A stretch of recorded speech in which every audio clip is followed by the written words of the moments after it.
자, 오늘 우리가 함께 나눠볼 이야기는요, 바로 즐겁게 살다 갑시다입니다.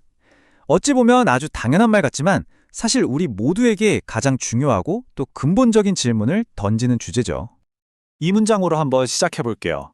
초대하지 않았어도 인생은 찾아왔고 허락하지 않았어도 떠나갑니다. 참 많은 생각을 하게 만드는 말이죠.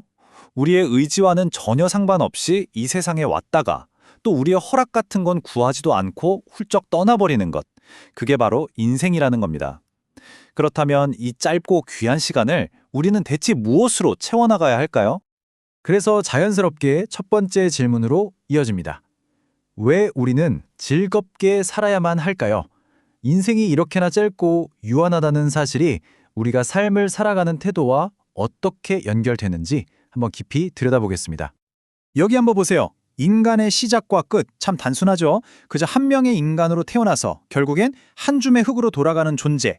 사후세계가 있네 없네 여러 이야기가 있지만 우리가 확실하게 아는 건 딱 하나. 바로 살아있는 지금 이 순간뿐이잖아요. 이렇게 시작과 끝이 명확하다면 그 사이를 채워나가는 과정이 훨씬 더 중요해지는 거 아닐까요? 그런데 말이죠. 이렇게 찰나처럼 짧은 인생에서 우리는 너무나 자주 화라는 감정에 휩싸입니다. 저를 포함해서 누구도 여기서 자유로울 순 없겠죠. 이 아주 보편적인 감정이 우리 삶에 과연 어떤 영향을 미치고 있을까요? 이 구절이 정말 가슴을 쿵 하고 치지 않나요?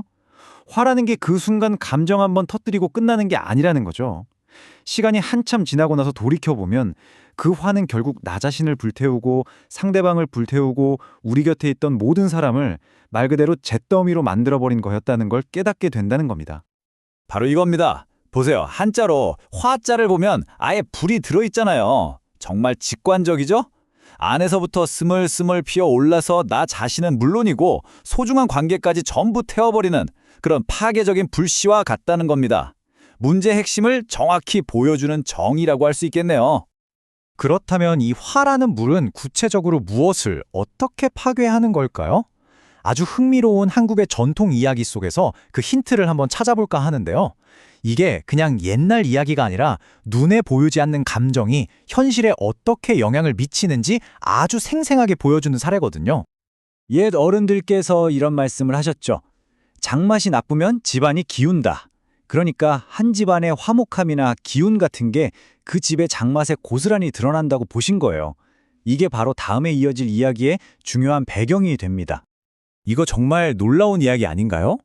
눈에 보이지도 않는 가족 간의 다툼, 그 분노의 에너지, 즉 홧김이라는 것이 저기 저렇게 매달려 있는 매주에 직접적인 영향을 미친다는 거잖아요. 맛있는 장을 만들어줘야 할 이로운 균들을 그 홧김이 다 죽여버려서 결국 음식을 썩게 만들었다는 거죠. 감정적인 분노가 어떻게 물리적인 현실까지 파괴할 수 있는지 보여주는 아주 강력한 비유입니다. 네, 이 한 문장이 모든 걸 설명해 줍니다. 홧김. 그냥 한번 욱하고 많은 감정이라고 가볍게 생각할 수 있지만 그 힘이 음식을 썩게 만들 만큼 실제하고 또 무서운 결과를 가져올 수 있다는 걸 보여주는 거죠. 자, 이제 이 질문을 우리 자신에게 던져봐야 합니다. 생명도 없는 음식에 좋다 이런 영향을 미치는데 하물며 살아 숨쉬는 모든 것을 스펀지처럼 흡수하는 우리 아이들에게는 과연 어떤 영향을 미칠까요? 여기서부터 이야기는 훨씬 더 심각해집니다. 옛 어른들은 유독 싸움이 잦은 집 아이들이 늘 아픈 이유를 이렇게 설명하셨어요. 집안에 떠도는 그 나쁜 화의 기운이 아이의 몸속으로 그대로 흘러 들어가서 병을 만든다고요. 생각해보면 엄청난 감정적 스트레스가 면역 체계를 무너뜨려서 몸에 병이 생기는 것과 같은 원리 아니겠어요? 정말 놀라운 통찰력이죠. 자, 지금까지 문제의 심각성에 대해 충분히 이야기했다면 이제는 희망을 찾아봐야겠죠. 그럼 이 파괴적인 에너지에서 벗어나서 어떻게 행복을 찾을 수 있을까요? 다행히도 그 해답은 의외로 아주 단순한 곳에 있습니다. 다시 한번 우리 이 사실을 꼭 기억했으면 좋겠습니다. 우리 인생 언제든 바람처럼 훅 사라질 수 있다는 것. 그렇기 때문에 우리는 매 순간 분노 대신 즐거움을 선택해야만 합니다. 이건 그냥 기다린다고 주어지는 게 아니라 우리가 매일 적극적으로, 능동적으로 해야 하는 선택의 문제라는 겁니다. 그럼 구체적으로 뭘 어떻게 해야 할까요? 여기 아주 간단하지만 정말 강력한 세 가지 방법이 있습니다. 첫째, 모든 일에 감사하는 마음을 갖는 거예요. 감사하는 마음이 가득한 곳에는 분노가 비집고 들어올 틈이 없거든요. 둘째, 다른 무엇보다 내 건강을 최고의 재산으로 여기는 겁니다. 몸이 건강해야 마음도 평온을 유지할 힘을 얻을 수 있으니까요. 그리고 마지막으로 소중한 사람들과 자주 연락하고 마음을 나누는 것.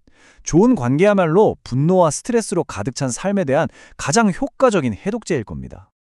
이 마지막 문장이 참 큰 울림과 위안을 주네요.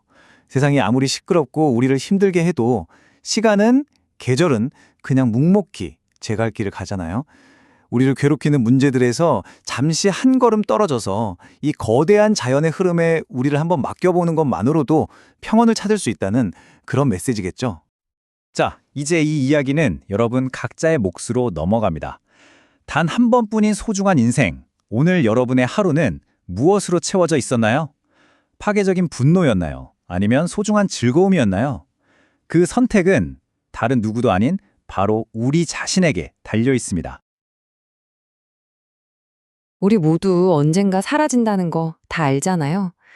근데 그러면 이 짧은 시간 어떻게 살아야 후회 없이 정말 즐겁게 살다 갈 수 있을까요? 오늘 한 독특한 철학 에세이를 통해서 그 지혜를 같이 한번 찾아보려고 합니다. 자, 그래서 오늘 여정은요, 총 4단계로 한번 따라가 볼 거예요. 처음엔 우리 존재의 덧없음에 대해 생각해 보고요. 그 다음에 인간이 왜 신을 만들었는지, 그리고 우리를 병들게 하는 그 분노라는 독에 대해서도 파헤쳐 볼 겁니다. 그리고 마지막엔 제일 중요한 거죠. 즐거운 삶을 위한 구체적인 레시피까지 함께 찾아볼게요. 자, 그럼 첫 번째 여정부터 시작해 볼까요? 덧없는 존재. 이게 좀 역설적인데요. 삶을 제대로 이해하려면 그 끝, 바로 죽음을 먼저 봐야 한다고 해요. 우리 모두가 피할 수 없는 이 현실에서부터 이야기를 한번 시작해 보죠. 자, 한번 생각해 보세요. 우리가 이 세상에서 사라지고 나면 과연 뭐가 남을까요? 내 이름? 내가 모은 재산? 아니면 사람들이 기억하는 내 모습? 지금 한번 각자 답을 떠올려 보세요. 이 질문이 앞으로 우리가 나눌 이야기에 아주 중요한 열쇠가 되거든요. 저자는 아주 단호하게 말합니다. 우리가 엄청난 부자였던, 평범한 사람이었던, 지위가 높았던, 낮았던, 그건 전혀 중요하지 않다는 거예요. 결국 우리 모두의 마지막 모습은 이거라는 거죠. 그럼 우리가 흔히 생각하는 천국이나 극락은요? 그건 어디에 있는 걸까요? 여기서 저자의 아주 흥미로운 관점이 나옵니다. 그런 사후세계는 우리가 죽어서 가는 어떤 장소가 아니라는 거예요.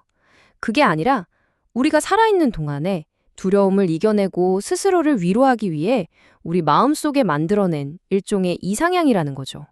자, 그럼 마음속의 이상향, 신과 종교는 어떻게 생겨났을까요? 두 번째 여정으로 넘어가 보겠습니다. 우리 스스로 만든 신. 인간이 왜 그토록 의미를 찾아 헤매는지 그 근원을 한번 따라가 보죠. 보통은 신이 인간을 창조했다고 믿잖아요. 그런데 저자는 이걸 완전히 뒤집어 버립니다. 인간이 신을 창조했다고요. 정말 도발적인 생각이죠? 우리의 신이라는 존재는 결국 우리 자신의 필요와 약함을 비추는 거울 같은 존재라는 겁니다. 아니, 왜 그랬을까요? 왜 굳이 신을 만들었을까요? 저자는 그 이유가 인간이 근본적으로 너무나 연약한 존재이기 때문이라고 봐요. 이 험하고 힘든 세상을 살아가려니 기댈 곳이 필요했던 거죠. 그래서 스스로 신을 만들고 종교를 만들었는데 아이러니하게도 우리가 만든 그 틀 안에 우리 스스로가 갇히게 되었다는 겁니다. 결국 저자가 하고 싶은 말의 핵심은 바로 이겁니다. 우리의 삶은 신에게서 시작된 게 아니라는 거예요. 사람은 인간으로 시작해서 인간으로 끝난다. 다시 말해, 우리 삶은 처음부터 끝까지 우리 자신의 행동과 경험으로 채워나가는 지극히 인간적인 여정이란 뜻이죠. 자, 지금까지 좀 철학적인 이야기를 나눴는데요. 이제부터는 우리 내면 깊숙한 곳, 바로 감정의 문제로 한번 들어가 볼게요. 특히 이 감정이 우리 삶에 얼마나 실질적인 영향을 미치는지 아주 강력한 비유를 하나 소개해 드릴게요. 바로 이 속담입니다. 장맛이 나쁘면 집안이 기운다. 이게 도대체 무슨 뜻일까요? 된장 맛이랑 집안의 운명이 무슨 상관이 있다는 걸까요? 지금부터 이 속에 숨겨진 아주 심오한 지혜를 같이 한번 파헤쳐 보겠습니다. 이 속담을 이해하려면요, 먼저 메주를 어떻게 만드는지 알아야 해요. 다들 아시겠지만 콩을 푹 삶아서 찌은 다음에 네모난 덩어리로 만들죠. 그리고 볏짚으로 묶어서 처마맥 같은 곳에 매달아 두잖아요. 그러면 집안 곳곳에 떠다니는 좋은 균들이 이 메주에 달라붙어서 서서히 발효가 시작되는 거예요. 바로 이 발효 과정에 엄청난 비밀이 숨어 있습니다. 그리고 바로 이 대목에서 아주 한국적인 개념, 홧김이라는 게 등장합니다. 이게 그냥 화랑은 좀 달라요. 꾹꾹 참아왔던 분노가 어느 한순간 정말 파괴적으로 터져나오는 그런 감정의 폭발을 말하는 거죠. 자, 이제 이 비유의 핵심이 나옵니다. 집안에서 사람들이 막 싸우고 홧김에 소리를 지르면 그 부정적인 에너지, 그 독한 기운이 눈에는 안 보이지만 실제로 메주를 맛있게 발효시키는 이로운 균들을 다 죽여버린다는 거예요. 그래서 메주가 시커멓게 썩어버리고 결국 그 집 장맛을 다 망치게 된다는 거죠. 정말 놀랍지 않나요?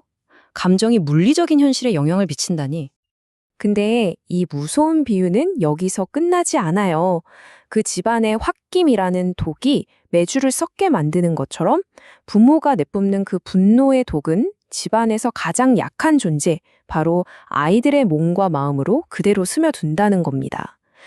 그래서 이유 없는 발진이나 종기 같은 실제 병으로 나타난다고 저자는 이야기해요. 정말 생각만 해도 가슴이 답답해지는데요. 그렇다면 이 독을 피하고 우리는 어떻게 살아야 할까요? 자, 이제 마지막 여정으로 넘어가 보겠습니다. 이 모든 걸 알고 난 지금 행복한 삶을 위한 저자의 구체적인 레시피는 과연 뭘까요? 자, 드디어 공개합니다. 즐거운 삶을 위한 저자의 레시피. 첫째, 다른 무엇보다 내 건강을 최우선으로 챙기는 것. 둘째, 아주 작은 것에도 감사하는 마음을 갖는 것. 셋째, 바쁘다고 핑계대지 말고 소중한 사람들과 계속 연락하고 만나는 것. 그리고 인생이 정말 찰나처럼 짧다는 걸 항상 기억하는 것. 그래서 결론은 뭐다? 바로 지금 행복하고 즐겁게 살자는 겁니다. 세상이 아무리 시끄럽고 혼란스러워도 시간은 흐르고 계절은 바뀝니다. 저자가 남긴 마지막 지혜인데요. 주변의 소음에 흔들리지 말고 묵묵히 흘러가는 자연의 섭리처럼 우리도 평온함을 잃지 말자는 그런 뜻이겠죠. 자, 이렇게 오늘 이야기가 마무리되는데요. 결국 우리가 처음 시작했던 질문으로 다시 돌아오게 되네요. 우리의 삶, 정말 바람처럼 한순간에 사라질 수도 있습니다. 그렇다면 여러분에게 남은 시간을 어떻게 살아가시겠습니까? 이 질문을 여러분께 남기면서 오늘 이야기를 마치겠습니다.